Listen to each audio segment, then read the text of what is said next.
todo pasa por enfocarnos en el proceso de descentralización. Entonces, ¿qué sucede? Que el proceso de descentralización, si bien, bueno, empezó el 2002 a raíz de esta reforma constitucional y, digamos, le dio una nueva vida, digamos, a una entidad intermedia de gobierno que son los gobiernos regionales. Ahora, estamos hablando de que el proceso de descentralización ya tiene cerca de 2 décadas. Sin embargo, vemos que los avances, o digamos los avances, no se han materializado de alguna forma en el desarrollo, digamos, más específico para cada una de las regiones y menos aún si es que hablamos de los niveles locales. Entonces, eso implica de que hay que, de alguna forma, hacer una revisión del proceso, desde el diseño. El proceso hoy en día está paralizado, ¿no? Esa es la verdad, es decir, no ha habido avances significativos o políticas significativas que puedan promover una mayor descentralización. Pero, o sea, digamos, el último avance fue el del año 2007, cuando, digamos, en el segundo gobierno de Alan García se dieron una serie de transferencias y funciones de manera muy acelerada a gobiernos regionales, gobiernos locales. Sin embargo, no quiero que se entienda de que hay una necesidad de descentralizar, no, sino por el contrario, de revisar el proceso de descentralización. Y eso implica que los candidatos, más allá de buscar o de alguna forma, pues, promover políticas que estén orientadas a descentralizar más, es simplemente revisar la base del proceso, que es lo que se tiene que hacer, es un tema que creo que está en agenda de hace varios años, revisar la base del proceso y ver en qué medida se puede desarrollar un proceso que sea sostenible. Es decir, lo que no se ha logrado hacer hasta el momento es de una forma incluir dentro de este diseño del proceso los incentivos o los mecanismos para que se pueda generar una mejor, un desarrollo de capacidades institucionales de los gobiernos regionales y locales. Entonces, se le ha dado autonomía. Actualmente los gobiernos regionales y locales tienen autonomía a nivel político, lo que significa que los ciudadanos eligen a sus gobernantes, a los gobiernos regionales, a los gobernadores regionales y a los alcaldes. Tiene una segunda dimensión que es a nivel administrativo, precisamente para tener la autonomía, para ejercer las funciones dentro de su jurisdicción, y a nivel fiscal. Entonces, claro, es decir, ¿qué significa una descentralización fiscal? Significa de que si bien tienen las funciones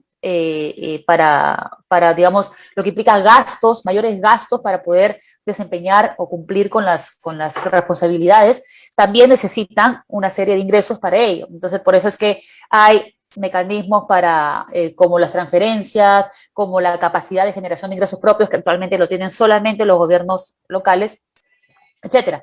Sin embargo, en toda esa autonomía que tienen, no se ha incorporado de alguna forma la mejora de esas capacidades a nivel institucional para que esas 3 dimensiones puedan avanzar, digamos, de manera gradual, sostenida, mirando siempre el desarrollo territorial.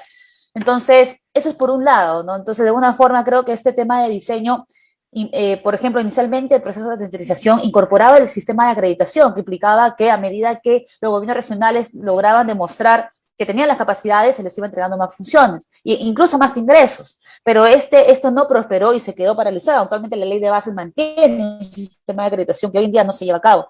Entonces, esto pasa por revisar precisamente esa parte del diseño.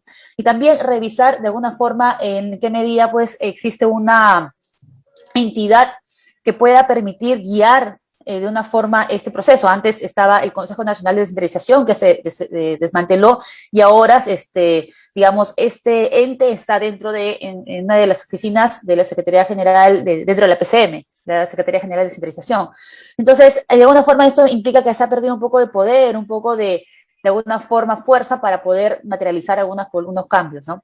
Entonces, toda esa revisión de diseño es por un lado, es una agenda muy grande, implica cambiar las estructuras del proceso, precisamente pensando en de qué manera se puede esto generar capacidades en el largo plazo. Por otro lado, también hay un tema necesariamente que va por el lado de las capacidades a nivel de los funcionarios. Estamos hablando en el proceso, de alguna forma es altamente inestable, tenemos que exista una alta rotación de personal, tenemos que los funcionarios a veces no cuentan con las capacidades necesarias para poder llevar a cabo las funciones, y eso genera pues de alguna forma una traba que se necesita pues revisar. Claro, este tema de capacidades también obviamente se marca en los diferentes niveles de gobierno, ¿no? A nivel regional, a nivel nacional, regional y local. Sin embargo, es importante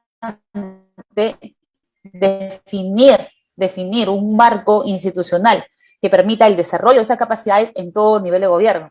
Y también esto implica a nivel local, especialmente que ellos tienen en ese momento son los únicos que tienen la capacidad de generación de ingresos propios a través de impuestos que ya están determinados por ley, que permita pues mejorar estas capacidades para poder ellos tener una mayor autonomía, una mayor sostenibilidad, digamos, de una forma, en el momento que los gobiernos regionales y locales puedan manejar una alta proporción de ingresos propios, ellos pueden prever a futuro, digamos, en el largo plazo, políticas que sean mucho más sostenibles, porque actualmente dependen la mayor parte de las transferencias del gobierno nacional, y eso no les permite, pues, mirar hacia adelante para poder desarrollar políticas que estén orientadas un poco más a mediano y a largo plazo.